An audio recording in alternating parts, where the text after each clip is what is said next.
Assalamualaikum warahmatullahi wabarakatuh.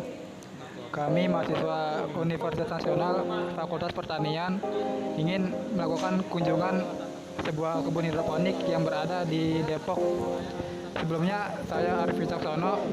Saya Nadira Alfitri. Saya Maria Levina. Berikut kunjungan kami ke hidroponik sayuran pagi.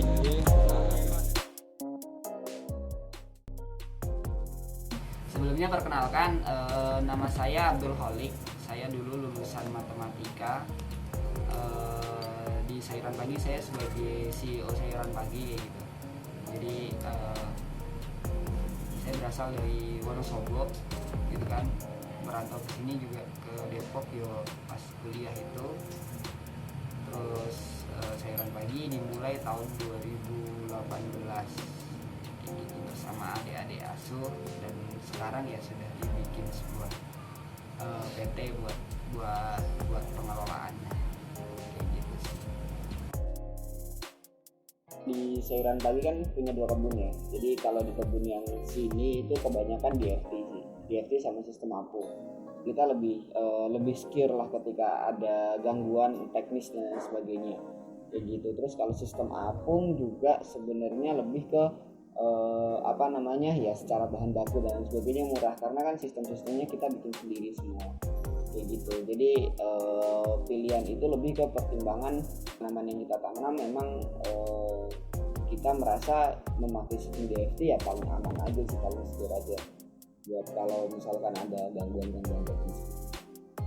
DFT itu kendalanya itu ini sih keraknya jadi banyak.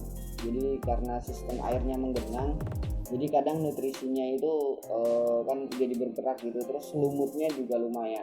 Walaupun sebenarnya di NFT juga tetap di apung juga tetap ada kayak gitu. Rockwall. Kenapa kakak pilih Paling praktis. Iya. Selain praktis, Rockwall memiliki kemampuan menahan air dan udara seperti oksigen untuk aerasi dalam jumlah besar yang sangat dibutuhkan untuk pertumbuhan akar dan penyerapan nutrisi pada metode hidroponik. Terus nutrisi yang kakak gunakan apa?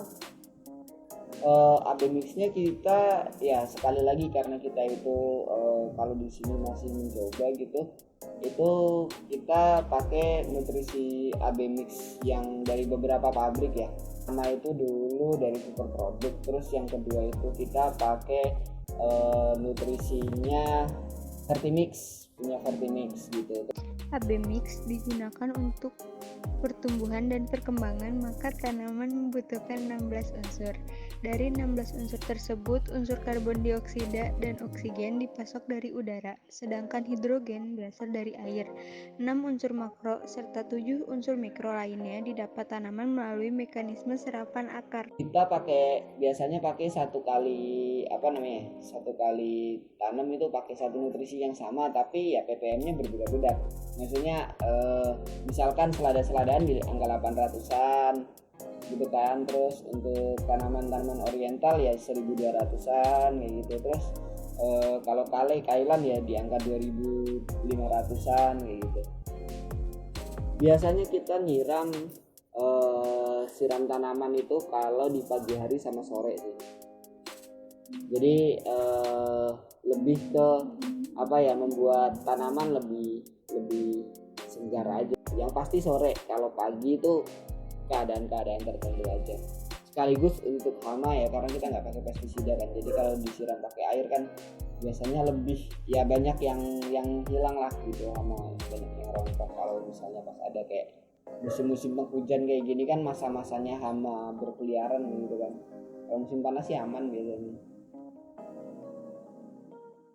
Untuk sistemnya ya pasti kita bersihin di beberapa kali panen gitu. Biasanya sekali 2 kali panen kita bersihinnya karena kita pakai peralon ya.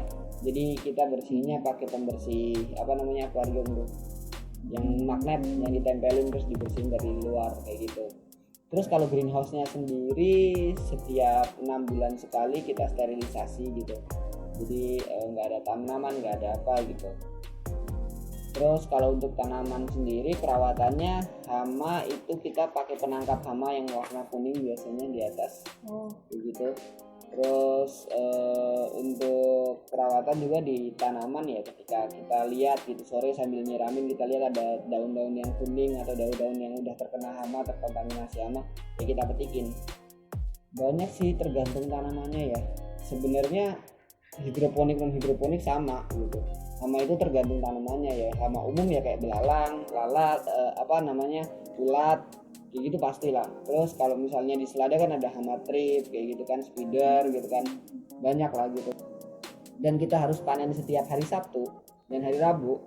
Nah makanya saya ngebuat berapa, saya punya jumlah lubang tanam kan dulu sekitar sebelum ada sawangan ya, itu sekitar 3.000-an lubang. Nah gimana cara membuat 3.000 lubang ini setiap hari Sabtu sama Jumat panen kayak gitu.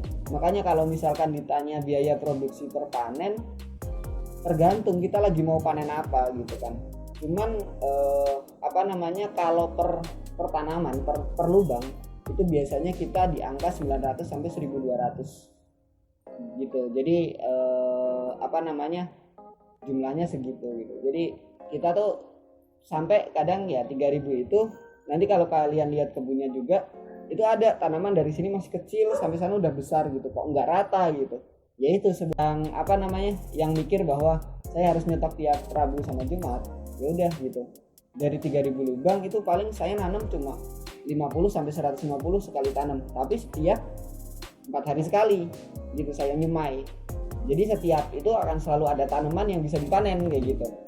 Nah dengan memperhitungkan apa? Memperhitungkan masa tanam, memperhitungkan kegagalan semai dan lain sebagainya gitu. Jadi kalau di matematika kan kalau ada fungsi tujuan, ada constraint-constraintnya gitu, ada masalah-masalah yang harus kita lihat gitu. Capai fungsi tujuan bahwa panen ini bisa maksimal di tiap 3 hari sekali, constraint-nya apa aja, dan itu yang mana yang perlu dimaksimalkan dan mana yang perlu diminimalkan kayak gitu sih. Itu formulanya di sayuran pagi gitu. Makanya kalau ditanya biaya produksi ya sekitar selubangnya itu 900 sampai 1.200. Biasanya kalau panen itu cuma diambil akarnya aja, rockwoolnya kita masih ada, kita timbang. Biasanya kan kita berat 250 gram, kita jualnya per 250 gram, kita bungkus model bucket kayak gitu. Nah jadi kita bungkus, terus habis itu kita kirimnya via Gojek. Ada juga yang diambil sendiri ke sini. Kalau tanaman kayak bayam itu kan sebulan, kangkung sebulan 25 hari kayak gitu kan, dari semai sampai saya panen. Tapi kalau kale ya bisa sampai 2 bulan gitu. Kalau selada 45 harian kayak gitu. Beda-beda. Kailan juga 60 harian kayak gitu. Kalau kangkung cepet panen, makanya pendapatannya itu biasanya satu kali panen itu secara nominal uang atau secara kuantitas ya? Iya. Secara kuantitas itu pokoknya sekali panen itu minimal ya 100-an bungkus lah, 100 sampai 150 bungkus. Satu bungkusnya 250 gram ya. Karena kita juga nyetok di beberapa tempat, jadi kita punya beberapa poin gitu, kayak di Sawangan itu ada BKA 5 namanya. Nah kita konsinyasi sama mereka gitu, kita naruh sayur di sana gitu. Jadi nggak cuma dari customer yang kita broadcast, tapi jadi beberapa konsinyasi. Emang orang-orang pesennya hari Rabu dan ada orang-orang yang pesennya hari Sabtu. Biasanya mereka pesen untuk seminggu kan. Karena sayuran hidroponik nggak ditaruh di kulkas juga sebenarnya, karena dia masih ada rockwool sama akarnya, jadi lebih segar kan kayak gitu sih. Jadi sekitar segituan sih kalau sekarang ya. Nah kalau sawang ini nambah, pasti nambah sih. Itu kita proyeksinya itu sekali panen kalau Rabu sama Jumat itu bisa sampai 500-an bungkus secara target ya. Tapi kalau secara maksudnya harus harus nanti dilihat gimananya gitu kan, maksudnya berapa yang habis, nah itu belum juga bisa lihat. Tapi target kita adalah ketika kebun sawangan ini, jadi harusnya 500 bungkus itu udah keluar setiap panen. Jadi seminggu kan 2 kali gitu. Iya. Terus harusnya untuk ini kan ada niat buka di Sawangan. Nggak mungkin kita akan ngejual itu ke personal chat gitu kalau kita udah 1.000 bungkus per minggu, ya nggak sih? Jadi kita akan konsinyasi dan mungkin juga ada yang B2B juga, entah ke restoran, entah ke supermarket dan sebagainya.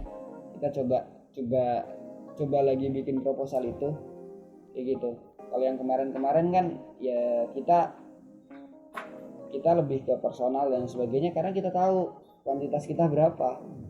Nggak mungkin kita mau masuk, ya ditawarin, ada tawaran untuk masuk sini masuk situ gitu kan, tapi kita nggak punya kuantitas bahannya gitu, kita nggak punya supply-nya gitu.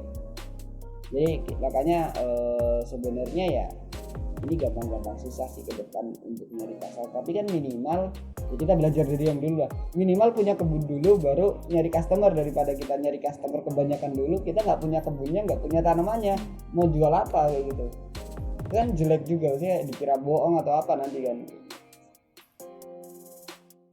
Sebenarnya kalau kita lebih ke naiknya adalah karena supermarket pada tutup, sedangkan ininya kalau customernya sayuran pagi itu kan kebanyakan lebih ke menengah ke atas ya, siapa yang mau beli sayur dengan semahal itu kan, kalau dia mau nggak ya healthy concern atau ya memang dia punya duit kayak gitu kan.